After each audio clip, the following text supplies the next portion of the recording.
Bom dia, temos connosco Hector Lujan, presidente da Writer Associates Company, o maior produtor mundial de pequenos frutos, com operações nos Estados Unidos da América, no Norte da África e na Europa, incluindo Portugal. Hector, thank you for being with us. Writer promotes programs in communities with which it works, especially focused on education and health. What are the objects of these programs?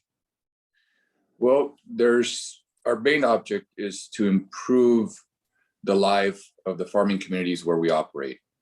And there's different cases in which also, as we're working in Sambujeira or in Portugal, we're also working to integrate the migrant workers and families that come to these communities and integrate them better into the community with educational programs that are available to be able to learn the language of the country that they've chosen to participate or to come work in, and through associations with other community members or community organizations such as Driscoll's, the Sao Tetonio Schools Group, the Portuguese Ministry of Education, the Fundación Gulbenkian, and the Society of San Tetonians. We've been able to put together a program, for example, there that has helped 950 immigrants that are participating in being able to learn the language and also blend into the community and support the community. And we've been working in conjunction with these groups and also providing opportunities for people to be stronger members of these communities. So in programs such as this, we've done other programs where we support education for the school children and the people that are in the community. Some of them are the children of our workers, but also of that same community. And we believe in the improvement of the quality of life in the communities, in the farming communities where we are members of. In the presentation of the local giving programs, RAC states that farm workers face tremendous barriers to success. Being a world leader, how RAC contributes to change this situation? Well, we try to have programs within our operations that help them have opportunities into supervisory management. We also looked to support them through the programs such that we have as we call it Sembrando Salud, where we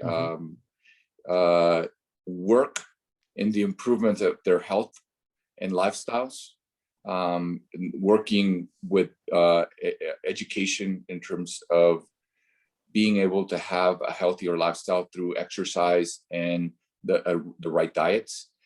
We also always, economically, we try to be very competitive in the compensation and make sure that our workers are well compensated and can be, cover their needs and move on into new job opportunities. Also, training for them is very important, not just because what we're asking them to do requires the training.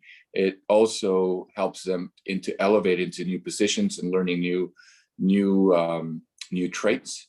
And so we're working always in enhancing the ability for them to perform.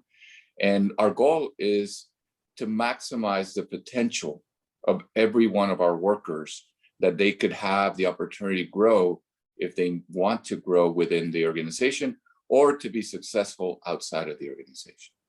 We had a conference with Philip Martin from University of California, and he stated that the agro-industrial sector has a problem to attract young people and to retain talent. How do you think that the sector as a whole can live up to that, to transform itself to attract and retain talent? It's been difficult in many cases, depending where the talent you're trying to bring that talent, right? One of our goals is that the children of our harvesters hopefully would not be harvesters, but would be agricultural workers that are technicians, supervisors, executives, or directors of the organization in the future, right? And hopefully in the future, harvesting with automation and technology will improve also the opportunities of the harvesters.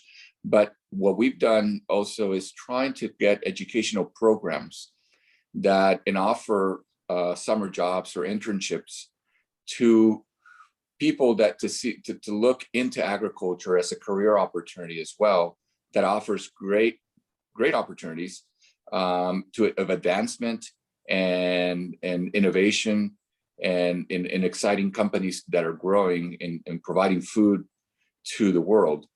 And one of the things is giving them an insight that there are great jobs in agriculture, technical opportunities. There's a lot of supervisionary work. There's advanced work in science in terms of genetics. So there are many opportunities, but we have to be able to communicate those opportunities outside of the organization to attract, again, people to agriculture. I believe, as myself, once you get into agriculture and look at the many aspects that and opportunities that it brings, people fall in love with being in this industry because it's so dynamic. It also gives you an opportunity to participate in nature, touch a lot of people, work with people. So I think that we just need to keep doing the job of communicating and showing young students that are going to universities or high schools what a career in agriculture can provide. And it's exciting and rewarding and personally and professionally offers great development. So I think we need to continue to make agriculture also, again, one of the attractive industries, and not just the technologies or the financial sectors, but also the great industry that we participate in, and make it more visible and attractive. Writer is present in Portugal. How do you look at Portugal to your Portuguese operations in the context of European market? It is a door to the European market, or it can be a world operation providing for other markets? Well, we see Portugal for us, how we see it and what has it been to us. Portugal for us also has been a great contributor of knowledge throughout our farming operations because of the innovation that we've done in Portugal, and it's impacted how we farm throughout the world. So Portugal for us, in terms of the people, the advancement in the way we farm, how we farm, has touched our organization worldwide. And we're farming in the Americas, we're farming now in Asia and North Africa, and how we do things in those areas has been influenced as how we farm in Portugal. So Portugal, from that essence, has impacted us tremendously in terms of our learning and transfer of knowledge and innovation. And how do we see it in the marketplace is Portugal has been a catalyst in being in having production year-round in the European market, and in some cases outside the European market, in some exports that have gone out from Europe. But it provides the greatest stability of our products throughout the European market. It also has been a catalyst to grow outside of Portugal in some local markets during their summer period or their production period within those countries. It's been a catalyst to really develop those markets and then share technology and advancement to start operations and partner with other countries. So Portugal, we see it as in our products as the great base. If you look at a tree, the roots are in Portugal, and then we can do a lot more in many other countries as well. But the foundation and a lot of the motor and keeping the production flowing is Portugal, is where we see that the the contribution and the base of our European strategy and our European supply model. Do you plan to strengthen your investment in Portugal? We've never have we've continued to invest in Portugal from our start.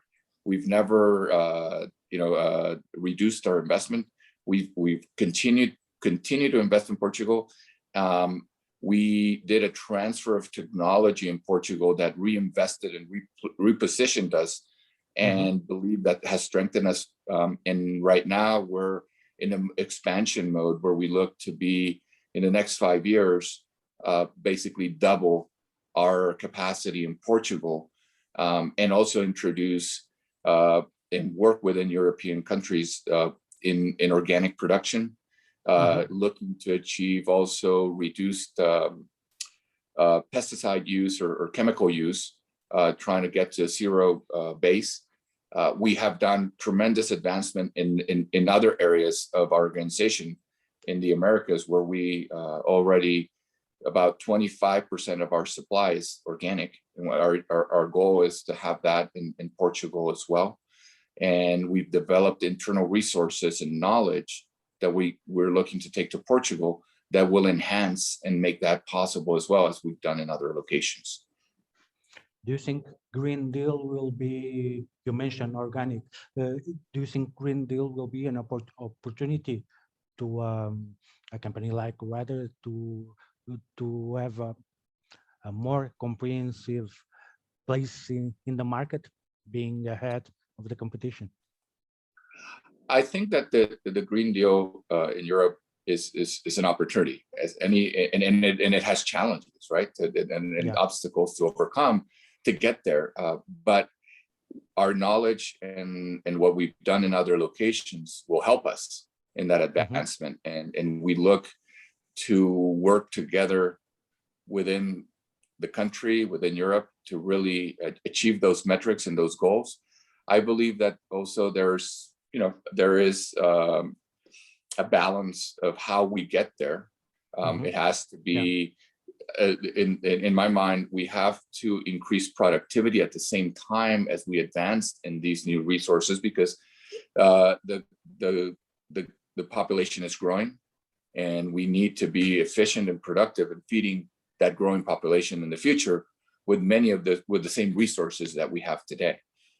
So there's a balance, but I believe that we are getting better at developing solutions internally and looking at solutions where in the past, many companies also who were partnering in developing these solutions were not investing in this arena.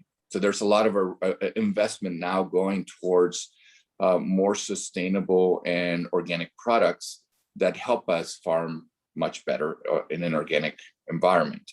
But it requires greater preparation.